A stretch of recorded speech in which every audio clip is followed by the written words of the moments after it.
The climate crisis is driving a surge in devastating natural disasters. In fact, the American Red Cross says it's handling nearly twice as many large disasters as it did only a decade ago.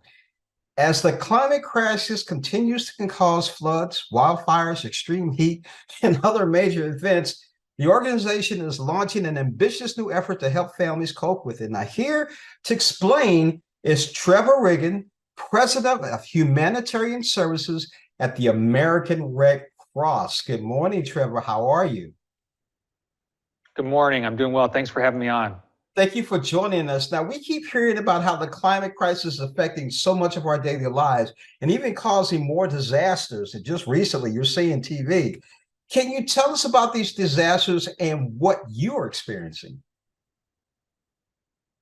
So, as you mentioned, there are more and more disasters every single day, and the intensity is getting greater and greater by the minute. And so we have seen just in 2023, just in the previous 8 months, we have seen 23 different billion-dollar disasters. These are disasters that cause more than $1 billion in insured loss. And this is a new record in the United States. The previous record was 22, and this is just in the first 8 months of the year. The range is incredible. We've seen atmospheric rivers in California, devastating floods in places like Vermont, severe tornadoes and flooding in the Midwest and South, and hurricanes in the Gulf Coast. And so the Red Cross is committed to making sure we're there to support families, but it never stops. The disaster risk is chronic. Even today, we're beginning to prepare to respond to the potential impacts of Hurricane Lee, which is heading towards New England. We're also at the same time, we have over 2,000 Red Cross volunteers and staff on the ground in communities across the country in places like Hawaii, recovering from that devastating wildfire, to Florida and Georgia and the Carolinas and Vermont, recovering from the effects of hurricanes and flooding. And so we know that the Red Cross is a leader in disaster, needs to move forward in both adapting our mission and building our capacity to serve these communities who are in desperate need of this increasing climate crisis. Now, Trevor, you're seeing some of our country's most devastating disasters. What impact is the climate crisis having on families? So sadly, this crisis is having a devastating impact on frontline communities and frontline families, a disproportionate impact. These families are suffering from two crises. One, the climate crisis, so repetitive loss, frequent disasters. This is not a once-in-a-lifetime event for them. This is something they suffer through almost annually, going through disasters. I met a woman just last year who had lost her home 3 times in 15 years in 3 different disasters and had moved every single time. And that is not an uncommon story. But on the other side, they're also facing chronic social issues every single day. Issues like health, hunger, and housing are making daily life a challenge. And so when those two chronic issues collide, disaster and chronic social vulnerability, there is a threat of extreme loss for these families. So this ambitious program we've launched, it is designed to help these frontline communities both get ready and prepared and have the capacity to deal with the immediate needs post-disaster, but also build a pathway so that recovery can be possible. Now, given this impact on families and communities, how is the Red Cross adapting to all of these challenges?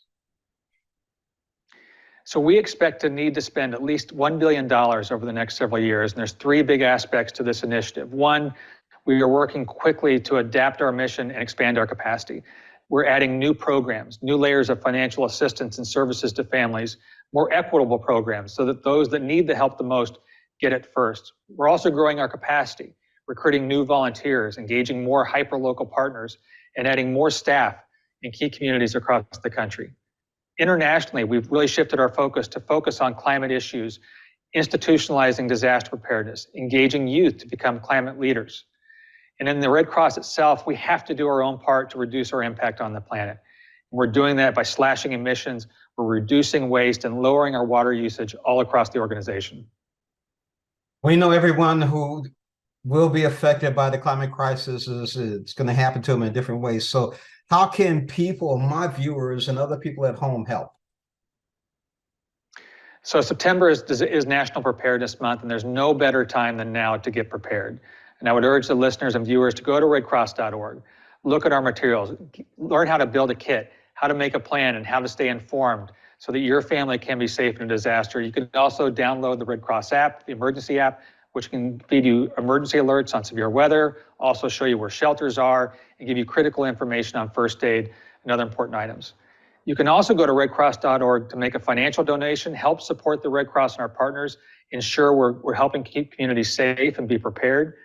You can sign up to be a volunteer. We are in desperate need of new volunteers to make sure we can keep up with the pace of disasters all across the country. And lastly, you can donate blood. There is a national blood shortage right now. Just in the last few weeks, we've seen a 25% reduction in blood on the shelves, much of that due to severe weather emergencies forcing us to cancel blood drives. If you can donate and are willing, please go to redcross.org. Make that appointment. One blood donation can save up to 3 lives, and there's no better time to do it than now. Trevor, the Red Cross is doing its part to cut down on its carbon emissions and helping with the climate crisis. Some people feel strongly that the climate crisis is the cause of major corporations doing what they're doing and what they're not doing. And then, of course, there's other people who say, oh, that has nothing to do with it. What do you think's going on out there? Well, what I can tell you and what the Red Cross is really focused on is what's happening to the people who are feeling the effects of it.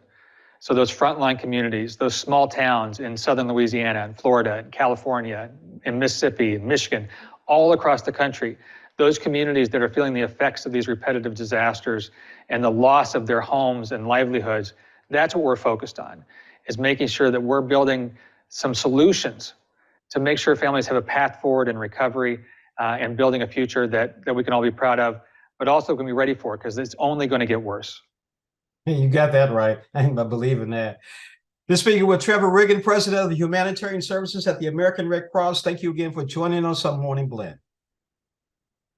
Thank you so much.